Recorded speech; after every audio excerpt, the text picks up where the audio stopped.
Allah yang tentunya dalam posisi husnul khatimah. Amin ya rabbal alamin. Salawat salam tetap terlimpahkan kepada Rasulullah sallallahu alaihi wasallam sebagai khatamul anbiya wal mursalin, penutup para nabi dan rasul yang tidak ada nabi lagi sesudah Nabi Muhammad sallallahu alaihi wasallam. Baik, Bapak Ibu yang dimuliakan oleh Allah, kita masuk di hadis nomor 2 di kitab Arba'in Nawawi. Hadis yang nomor 2 juga diriwayatkan dari sahabat Umar bin Khattab radhiyallahu anhu. Yang saya ambil adalah yang diriwayatkan oleh Imam Muslim. Nanti juga ada yang diriwayatkan oleh Imam Bukhari dari sahabat Abu Hurairah radhiyallahu anhu, dan juga ada yang diriwayatkan oleh Imam At-Tirmidzi dan yang lain. Ini saya ambil yang redaksi dari sahabat Umar bin Khattab radhiyallahu anhu yang diriwayatkan oleh Imam Muslim. Jadi Umar bin Khattab radhiyallahu anhu mengatakan begini, bainama nahnu julusun inda Rasulillah sallallahu alaihi wasallam dzata yaumin. Ya, suatu ketika kami ini duduk-duduk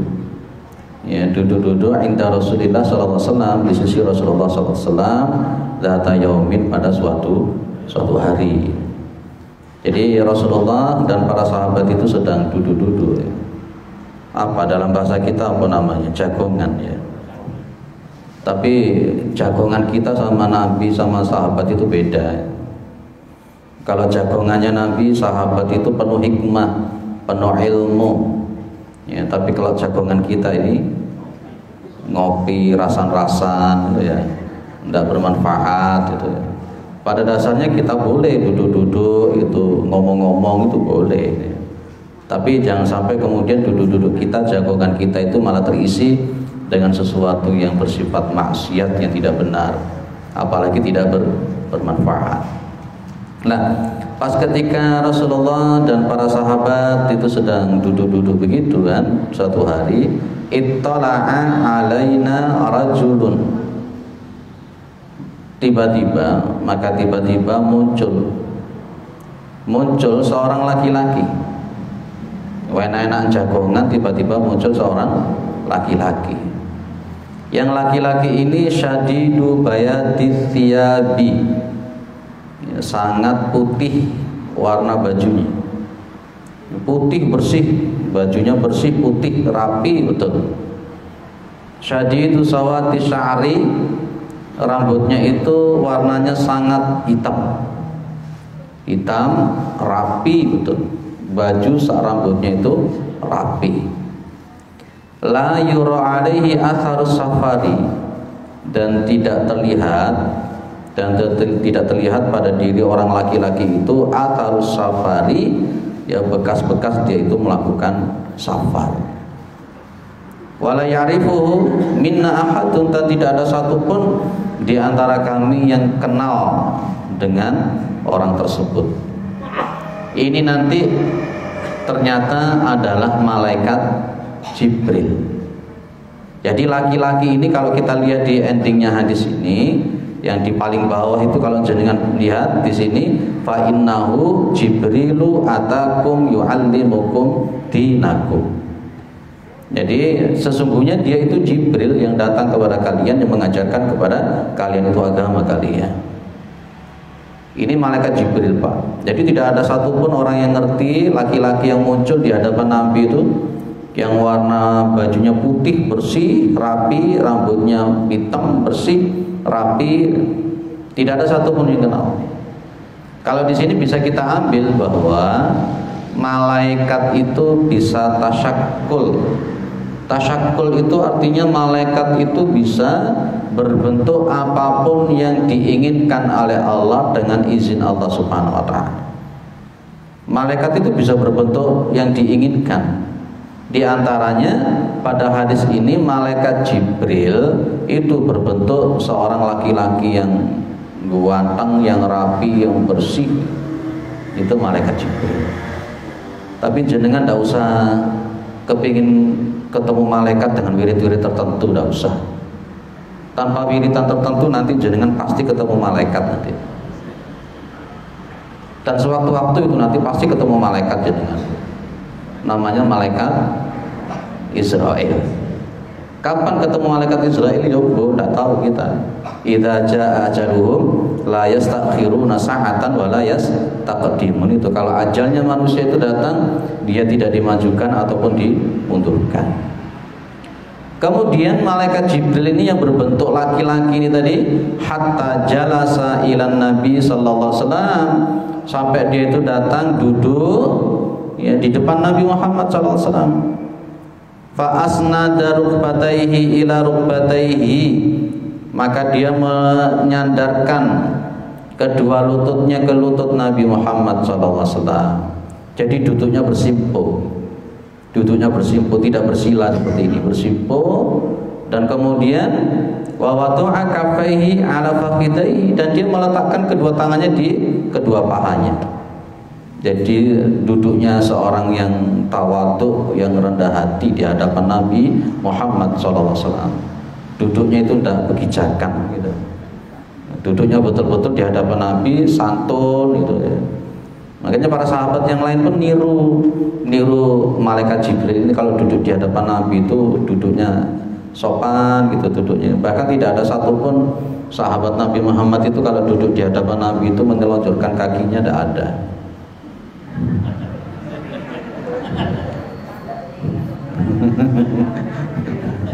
Samaan kok begitu tahu?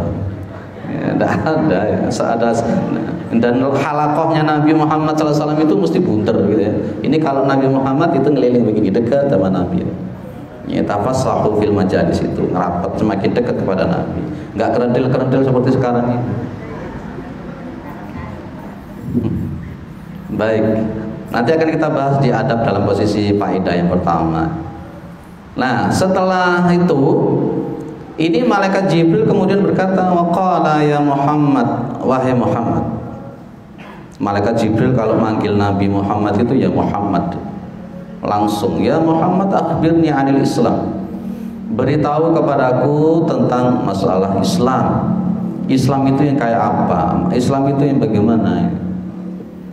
Rasulullah SAW menjawab, ya, faqala Rasulullah SAW, al-Islamu an tashhada an la ilaha illallah wa anna Muhammadar Rasulullah wa tuqimus salata wa tu'ti az-zakata wa tasumu Ramadan wa tahujju al-baita in istata'ta ilaihi sabila. Pas ketika Rasulullah ditanya tentang Islam, Nabi jawabnya 5. Yang jenengan hafal itu yang namanya rukun Islam. Nanti akan kita bahas di faidah-faidah. Lepas ketika Rasulullah SAW sudah menjawab rukun Islamnya semacam itu, qala sodakta.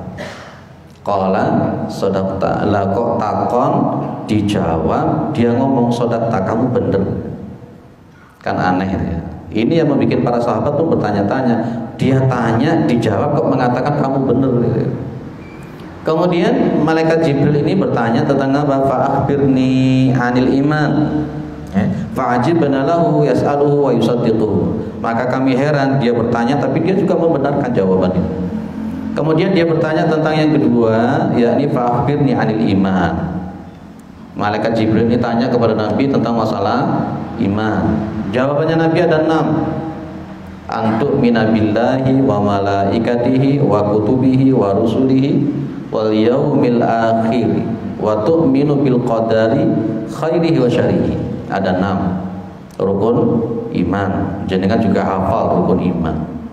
Masa sih sebagai orang Islam dah hafal rukun iman, rukun Islam? Ya, nanti akan kita bahas di faedah-faedah yang berikutnya. Tenang saja. Qala sodakta, kamu benar. Dia jawab lagi, setelah dijawab tentang rukun iman, dia ngomong lagi, sodakta, kamu benar gitu. Kemudian yang ketiga dia bertanya, faqala fa'akhbirni 'anil ihsan. Beritahu kepadaku tentang namanya ihsan. Jawaban Nabi ketika ditanya tentang ihsan, Nabi menjawab, qala an ta'budallaha ka'annaka tarahu fa illam takun tarahu fa innahu yaraka. Ketika engkau itu beribadah kepada Allah seolah-olah kamu itu melihat Allah. Maka apabila kamu tidak melihat Allah, maka sesungguhnya Allah melihat engkau. Lagi-lagi nanti dia akan mengatakan sodaqta. Kemudian yang keempat, pertanyaannya tentang kiamat. Fa'akhbirni 'anis sa'ah.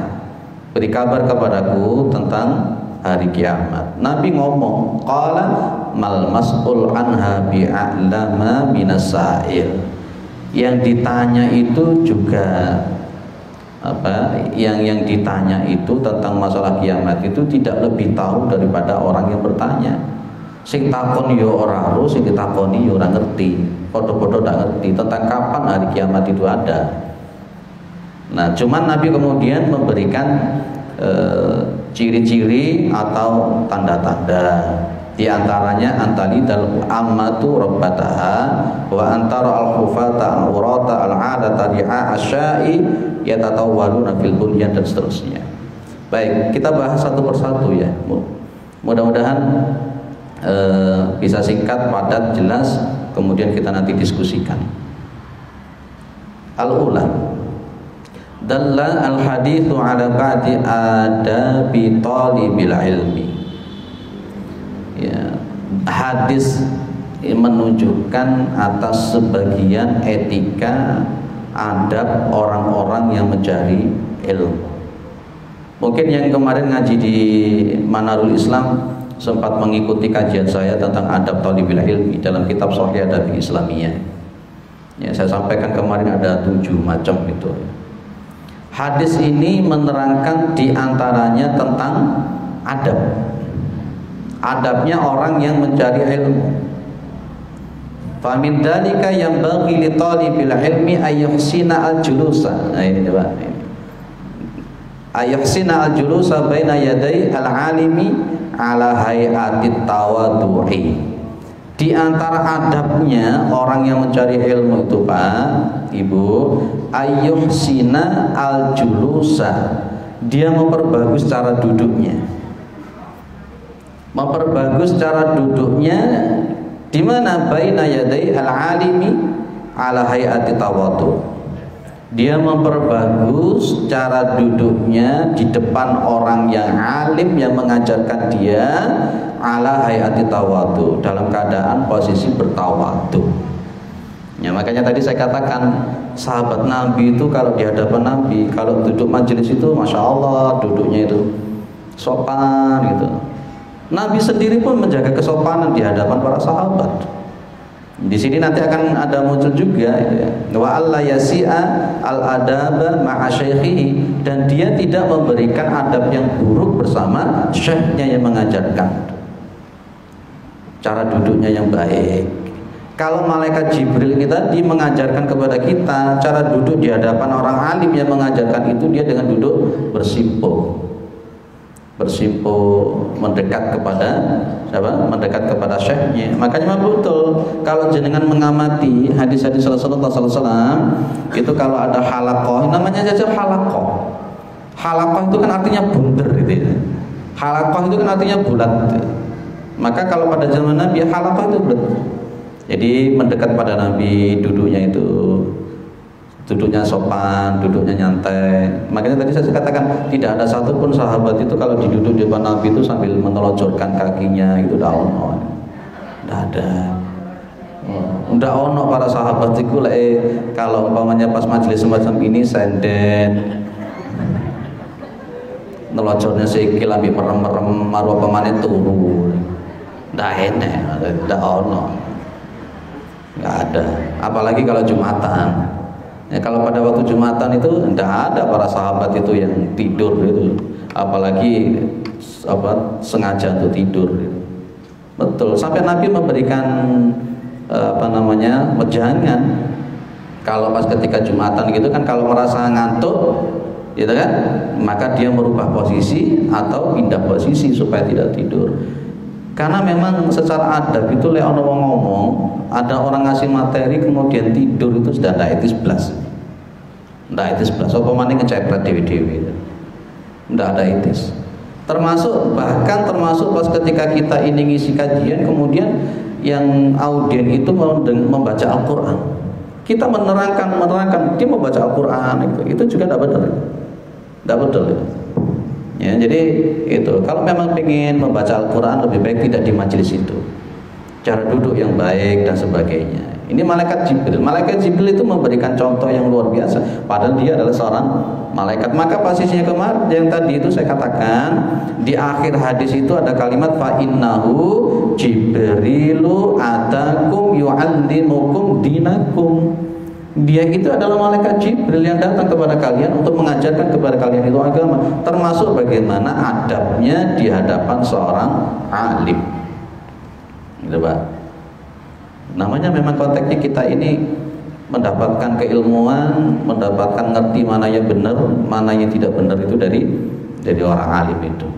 Tapi memang betul-betul orang alim ya, bukan orang alim-alim mana abal-abal, bukan. Ya, tadi pagi kita ngaji, ternyata ada yang tanya, Pak, bedanya ustadz sama dukun apa? No, sampai begitu juga ya. Bedanya ustadz sama dukun.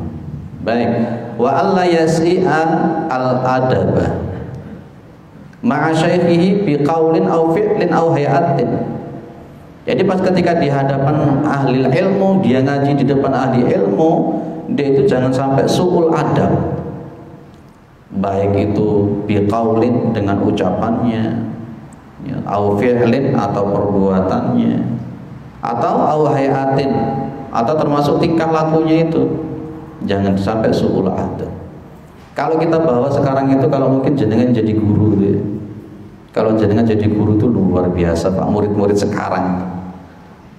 sekarang itu luar biasa. Mereka mencari ilmunya itu adabnya luar biasa.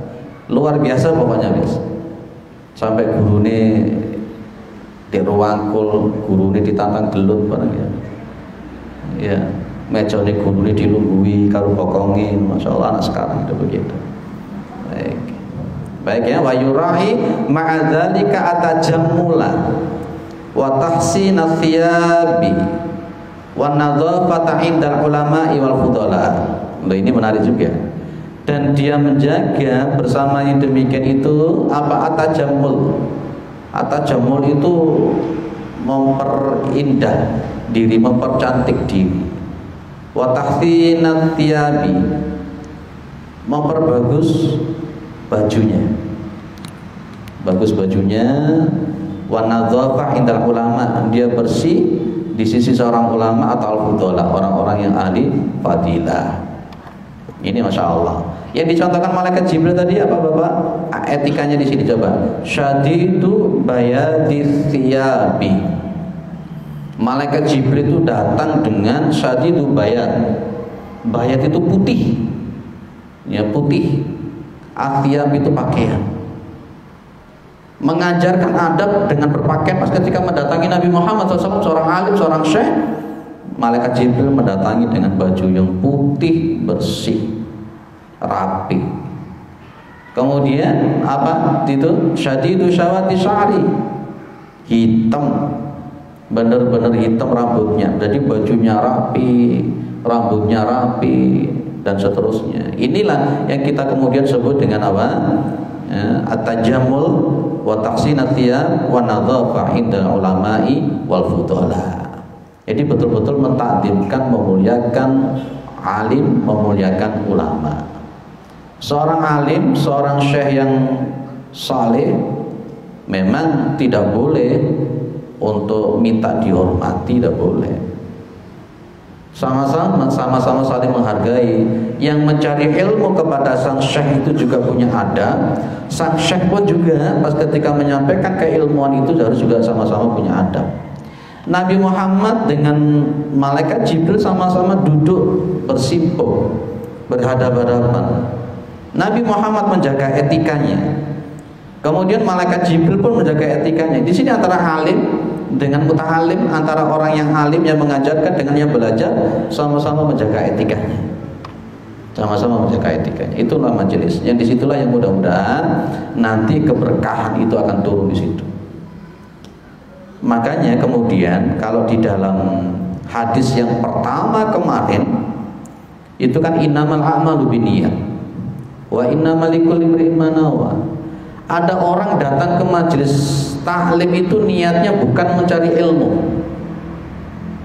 Kalau di dalam bahasa hadis Nabi itu liyubahiya bihi al-ulama.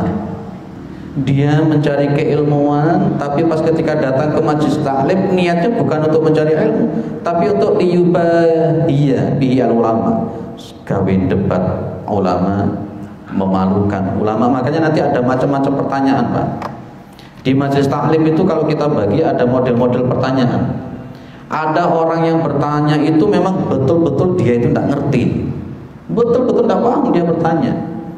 Ada yang kedua, dia itu bertanya tapi niatnya ingin menjatuhkan alim itu. Dia menjatuhkan alim itu. Jadi dalam niatnya itu dia bertanya karena ingin menjatuhkan alim itu. Dalam niatnya delon ya gue gak iso jawab. Gitu.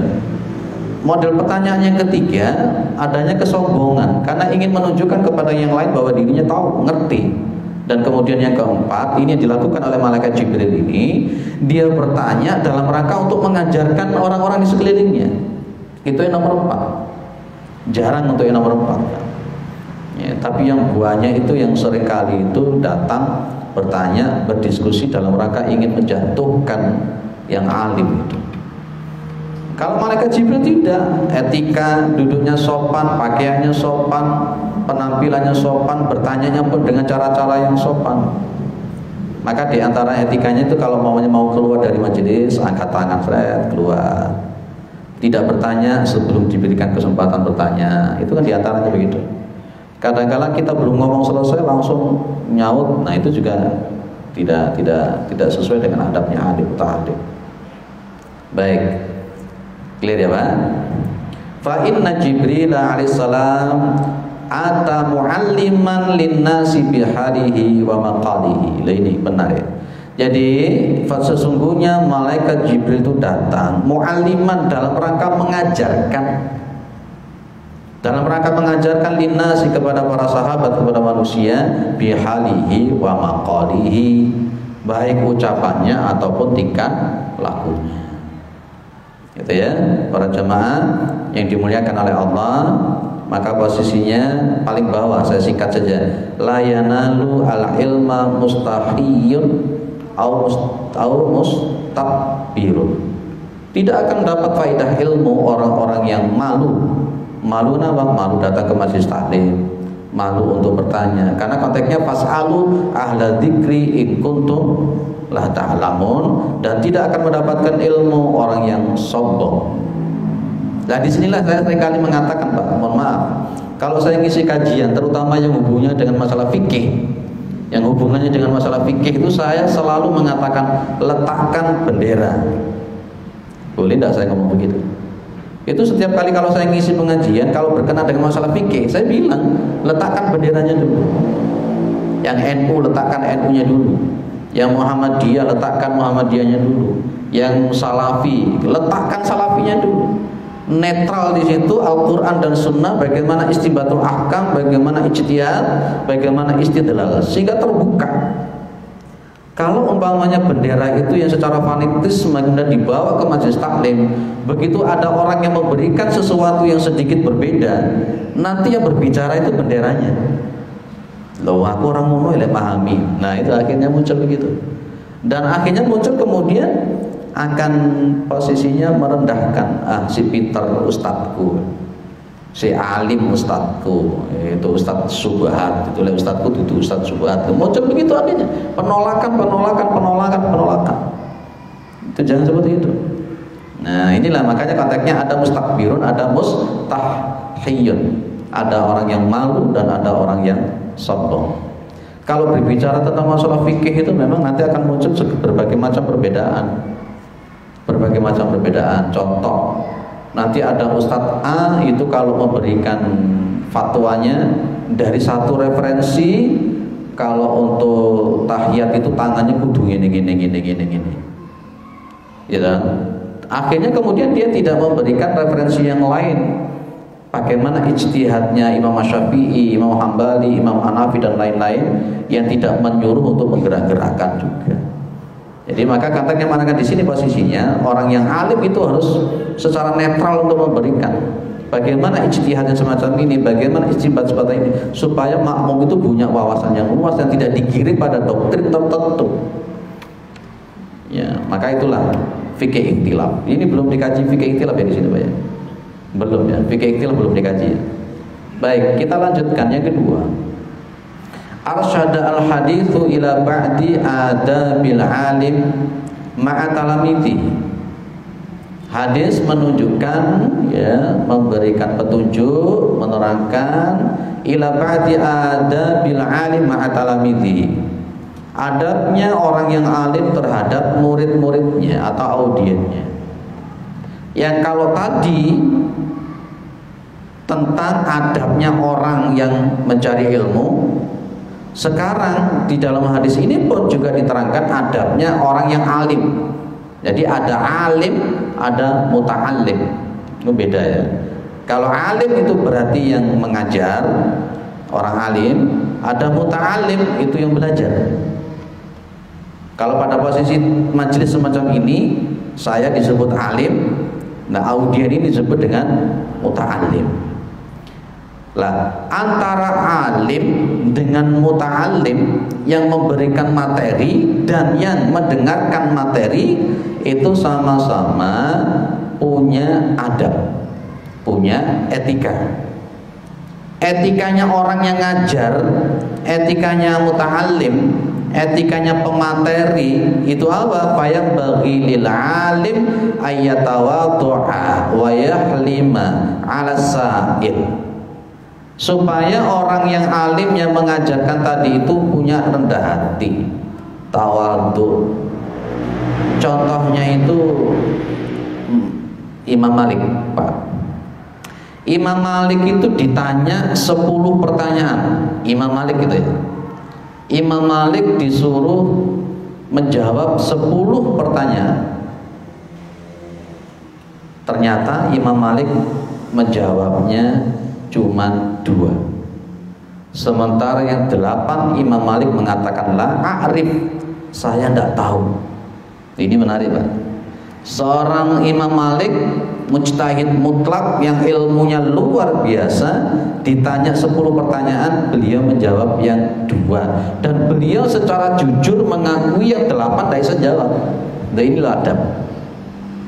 Kadang-kala pemateri itu akan memberikan jawaban karena merasa malu kalau tidak bisa jawab. Itu berbahaya. Saya kembangkan seperti yang kemarin sampaikan di Manado itu. Nanti di akhir zaman itu ada era Ruwaibidah. Apa Pak? Era Ruwaibidah. Pernah dengar kata-kata Ruwaibidah? Ya, Ruwaibidah itu era di mana nanti orang yang memang sebenarnya tidak punya kompetensi. Jadi Allah Subhanahu wa taala itu akan mencabut ya, nyawa alim yang punya kompetensi. Kiai yang soleh, yang alim, yang punya kompetensi, dicabuti nyawanya semuanya oleh Allah. Lah begitu kemudian ulama yang punya kompetensi ini meninggal, akhirnya kan kemudian masyarakat itu butuh untuk bertanya dan sebagainya. Dan ternyata nanti akan muncul ya ulama yang sebenarnya bukan ulama tapi diulamakan, bukan ustadz diustadkan, bukan kiai dikiaikan, yang tidak punya kompetensi di dalam masalah agama sama sekali. Dan kemudian akhirnya masyarakat itu bertanya kepada yang ditokohkan, yang dikiaikan, yang diulamakan tadi. Maka Nabi menjawab, dallu wa dallu. Ya, nanti ulama yang ditokohkan itu yang dalam bahasa saya itu abal-abal, karbitan itu tadi akan menyesatkan ya, fatwa-fatwanya menyesatkan. Makanya kemarin di Manado saya katakan bahwa jangan mudah untuk memberikan fatwa hukum selama dia belum betul-betul menguasai tentang masalah seperti itu. Kalau tentang masalah fikih begitu ya, tidak boleh kita itu kalau tentang masalah fikih itu hanya satu referensi, tidak boleh. Berikan referensi-referensi yang lain. Ya, kalau dalam sebuah kitab itu kalau jenengan buka namanya Bidayatul Mujtahid, itu kan terjadi berbagai macam ikhtilaf fikih di dalam para ulama. Tidak boleh kemudian kita konteksnya, saya sudah seperti ini, kamu berarti sesat selain pada dirinya disesat, nggak boleh. Lah, seorang pemateri itu harus punya kompetensi, dia harus punya rendah hati, ketawaduan, dan punya kompetensi. Berbahaya Pak. Kalau di Masjid Al-Hikmah itu kan saya sampaikan ya, Di Nurul Hikmah itu saya sampaikan tentang masalah Nabi Khidir dan Nabi Musa itu. Saya sampaikan di situ, boleh kita itu mendatangkan pemateri dan memilih pemateri yang memang punya kompetensi, yang memang betul-betul punya kompetensi, sehingga tidak hanya sekedar pemateri yang ngasih bisa bicara saja sementara tidak punya kompetensi, itu juga berbahaya. Nah, itulah diantara ketawaduan. Nabi Musa yang pewiternya luar biasa itu saja masih disuruh belajar, Pak ya. Betul ya, Pak ya? Belajar kepada seseorang hamba Allah namanya Khidir. Loh, itu Nabi Musa, apalagi kita. Yang namanya Imam Bukhari itu gurunya itu hampir 1000 orang. Imam Bukhari gurunya hampir 1000 orang. Jenengan gurunya berapa? Gurunya berapa? Nah itu Masya Allah. Kalau kita konteksnya belajar agama, posisinya memang Masya Allah seperti saya katakan kemarin pertemuan pertama itu. Ada ulumul Quran, itu ada cabang-cabangnya. Ada ulumul hadis, ada cabang-cabangnya. Ada qawaidul fikiyah, ada usul fikih, ada bahasa Arab dengan ilmu alatnya, nahwu, sharaf, mantik, balaghah dan seterusnya. Sangat bagus pas ketika kita kemudian sang ustadz meskipun dia punya kompetensi semacam itu, dia ya tawadhu, dia tetap tawadhu. Ya, wa yahlima 'ala sa'il, dan dia berlemah lembut kepada orang yang bertanya. Gitu. Ada orang cerita sama saya, ada seorang ustadz menyampaikan sesuatu yang menurut dia itu kok jauh dari apa yang dia pandang secara sunnah. Kemudian sang muta'alim ini mendatangi berdua begitu, sang ustadz ini. Dia menyampaikan, Ustadz, sepengetahuan saya begini-begini, sunnahnya begini, kitab ini. Lah kok Ustadz malah muring-muring dak karu-karuan. Ustadz muring-muring di apa namanya? Di kamu ini ngajarin saya gitu kan. Wah ini, loh itu tidak boleh begitu, tidak boleh. Jadi sama-sama antara alim dengan muta'alim itu harus sama-sama punya adab. Kalau umpamanya pengen menyampaikan sesuatu yang berbeda, yang itu sifatnya nantinya akan membuat sang alim itu malu, jangan ditanyakan di forum. Berdua ngomong gitu dan seterusnya. Clear. Kayak kemarin di Masjid Rahmat bertanya tentang sesuatu, ya akhirnya tidak saya jawab. Kalau akhirnya nanti dijawab tambah heboh, ada karu-karuan. Itu akhirnya kalau pribadi kemudian saya jawab dengan baik. Itu singkatnya di situ. Singkatnya di situ. Baik. Ada yang didiskusikan tentang adab alim wal muta'alim sebelum kita masuk yang nomor 3. Saya singkat-singkat saja. Kalau satu persatu saya bacakan itu nanti habis, nggak selesai-selesai. Ada yang didiskusikan? Oke.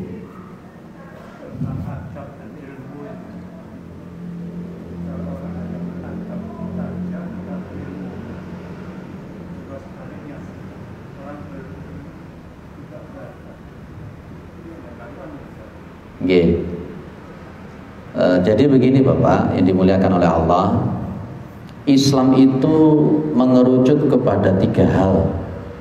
Islam itu mengerucut kepada 3 hal.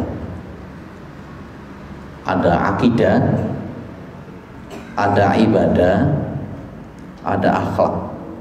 Ini mengerucut. Ya, walaupun nanti di dalam Al-Quran itu ya ada sirah, ada sejarah macam-macam.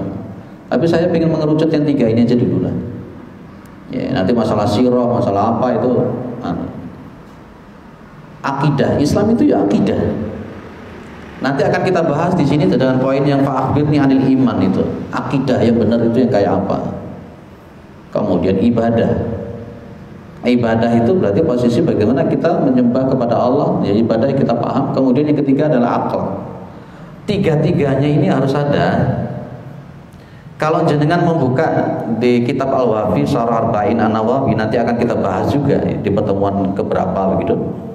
Syekh Mustafa Al-Bugha menyebutkan bahwa ada 3 hal yang fardu ain untuk dipelajari oleh setiap muslim. Dalam posisi talabul ilmi fardhatun ala kulli muslimin itu. Yaitu di ilmu akidah, setidak-tidaknya orang itu belajar yang fardu ain itu dia mampu mengerti mana akidah yang benar dan tidak benar. Itu hukumnya fardu ain. Untuk mengerti akidah yang benar dan tidak benar itu fardu ain. Yang kedua, setidak-tidaknya seorang muslim itu mengerti ibadah yang benar dan tidak benar. Itu juga hukumnya fardu ain. Berarti otomatis ya belajar wudu, belajar sholat itu wajib fardu ain supaya ngerti. Dan kemudian yang ketiga, Syekh Mustafa Al-Bugha mengatakan yang fardu ain itu adalah setidak-tidaknya orang muslim itu ngerti cara beradab, beretika yang benar. Inilah 3 macam ilmu dalam Islam itu yang wajib untuk dipelajari fardu ain. Banyak orang itu yang ibadahnya bagus, Pak, wis bener sesuai sunnah Nabi. Banyak orang itu yang akidahnya sudah kenceng, lurus, tidak ada syirik dan sebagainya, tapi tidak duwe etika, tidak punya akhlak. Loh, kalau modelnya yang seperti ini bagaimana? Mohon maaf, di dalam riwayat akhlak yang tidak benar, adab yang tidak benar, apalagi suka mendolimi yang lain, ini bisa menghabiskan amalan-amalan yang sudah dilakukan. Saya contohkan satu riwayat saja. Sahabat Rasulullah SAW itu duduk-duduk bersama Nabi. Yang akhirnya kemudian sahabat itu bilang, Inna fulana tatusalli bil-lail wa tasumu bin-nahar. Ini pernah saya sampaikan juga ya. Di Nurul Hikmah juga pernah saya sampaikan, di sini juga pernah saya sampaikan. Inna fulana tatusalli bil-lail wa tasumu bin-nahar. Ada seorang wanita yang dia itu kalau malam hari tahajud. Kalau malam hari tahajud itu watasumu binahar, kalau siang hari dia berpuasa. Kalau siang hari dia berpuasa. Kemudian sahabat ngomong, wa kana fi lisaniha syai'un tu'di jiranaha. Tetapi di dalam mulutnya itu, di dalam kalimat-kalimat yang keluar dari lidahnya itu, syai'un tu'di jiranaha. Ada kalimat-kalimat, ada sesuatu yang sukanya itu nyakitin tetangganya. Ada nyakitin tetangganya, sekarang dengar ngomong ya nyelekit, ya, kemudian menyakiti orang lain dan sebagainya. Apa kata Rasulullah SAW? La khaira fiha wa hiya finnar. Wanita itu tidak punya kebaikan sama sekali. Wa hiya finnar, wanita itu ada di dalam neraka. Iku goro-goro itu tadi. Goro-goro lambe. Ngomong yang tidak benar itu bagian daripada iman. Kita paham kan itu kan? Man kana yu'minu billahi wal yaumil akhir falyaqul khairan aw liyasmut. Barang siapa yang mengaku dirinya beriman kepada Allah dan hari akhir, hendaklah berkata-kata yang baik atau diam.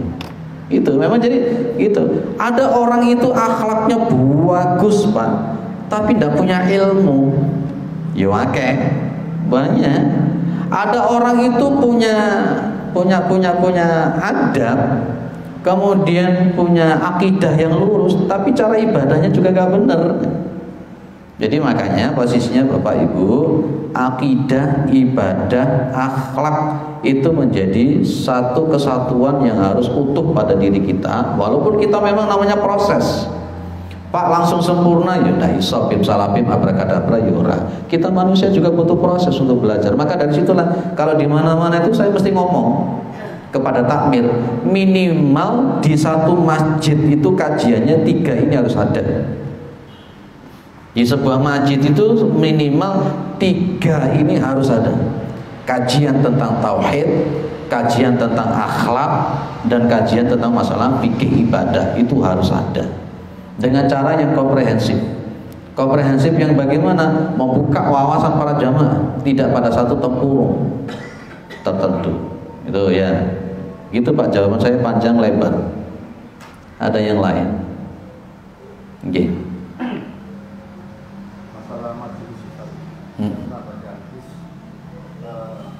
orang yang duduk di tengah-tengah majelis, jadi majelis mereka pada orang duduk di tengah-tengahnya itu dilakukan. Betul. Yang disebut itu kalau misalnya, contoh di sini semuanya ini. Kemudian saya, misalnya saya mendengar Ustadz, itu termasuk itu enggak? Bukan. Jadi maksud apa ya? Jadi tadi sudah saya katakan namanya hilqah, halaqah. Jadi kalau umpamanya saya duduk di sini, ini kan duduk di sini, maka yang namanya al-muta'alim itu melingkar di sebelah saya begini, saya putar gini. Nah, ada. Lanjut dengan itu tiba-tiba nunggu ngarepku mendandangi orang-orang yang lain. Lah itu yang namanya mal'unun. Jenengan buka di dalam kitab Sahih Adabil Islamiyah itu ada di halaman 381. Iling aku sih ya. 380 di situ ada. Itu mal'unun. Memang ada hadis begitu. Jadi kalau maunya ada orang duduk di tengah-tengah halaqah itu adalah mal'unun, terlaknat. Kalau dalam posisi memang duduknya halaqah. Kalau seperti ini bukan khilqah, bukan. Kalau seperti ini bukan halaqah. Saya dulu masih ingat pas ketika masih jadi muta'alim itu ya, kiainya duduk begini gitu. Ya santri-santrinya ya duduk muter begini, muter gitu. Itu namanya halaqah. Kalau yang semacam ini belum dikatakan duduk secara halaqah sesuai sunnah. Belum. Apa mana nunggu-nunggu sandar-sandar gitu. Itu gimana? Ada hadisnya memang sahih begitu. Baik, saya kira cukup. Insya Allah pertemuan yang berikutnya kita membahas tentang yang ketiga, tentang masalah Islam dan rukun Islam. Islam dan rukun Islam di bagian pertanyaan yang pertama. Pertanyaan yang pertama, akhirni anil Islam. Insya Allah mudah-mudahan bermanfaat. Subhanakallahumma wa bihamdika, asyhadu an la ilaha illa anta astaghfiruka wa atubu ilaik. Assalamualaikum warahmatullahi wabarakatuh.